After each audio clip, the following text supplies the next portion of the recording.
Hello, this is Dustin with Home Mender, and today I am framing a doorway, cutting out a wall and making a doorway. Just a quick tip. It's pretty easy, and it's something that a lot of people would like to do themselves because it's expensive.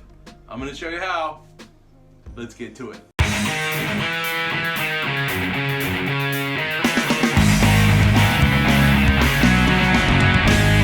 Now, I originally wanted to do a 36 because this is kind of a foyer and he's going to come in. The guy wanted it as big as he could get it. This is 41 inches from stud to stud. Now, basically, you're to apply this to your situation. We've got 1, 2, 3 studs that we had to cut. Now, a typical doorway is 82 5/8 framed for a rough opening. So what we would do is measure up 82 5/8 and make a mark. Now that's the bottom of this 2x4. So take it another 1.5 inches up and make the mark where you're gonna cut your studs. Next, cut 1, 2, 3 studs or however many you need. Obviously make sure that you don't have a load-bearing wall.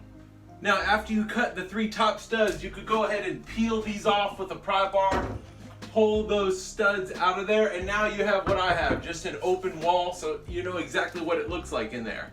I don't have any electric, which is why we decided to go through the wall. But if you do have electric, go ahead and get it moved. Not a big deal, and you'll be much happier with the opening.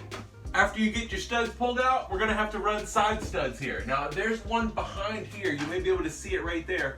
I put one from plate to the ceiling plate. Then you can make sure it's plumb and secure it to the existing drywall. When you know it's in place, you can toenail it into the top plate and the bottom plate. Once you get both of those done, you can run your header piece. I measured from inside stud to inside stud. I had 44. I cut a 2x4 at 44 and screwed it to the bottoms of my cut studs. Obviously, you want to throw a level on it to make sure it's going to be good to go. After you get your header in stud to stud, you're ready to put these guys in. 82 5/8 go on top of the plate. After those studs are in, you can go ahead and use a sawzall and cut your plate and get this out of here. Next, I'm going to drill a hole in the corner of the door jamb so I have some place to start my saw.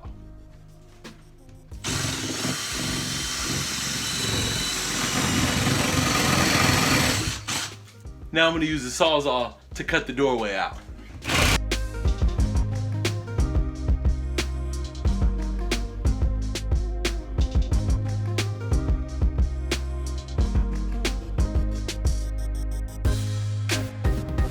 And done. Not as hard as you would think. I am a little out of breath. With this doorway open, now it's time to update our fire escape plan. So for Home Mender, this is Dustin. I hope you learned something today, and if you did, don't forget to click subscribe. Thanks for watching.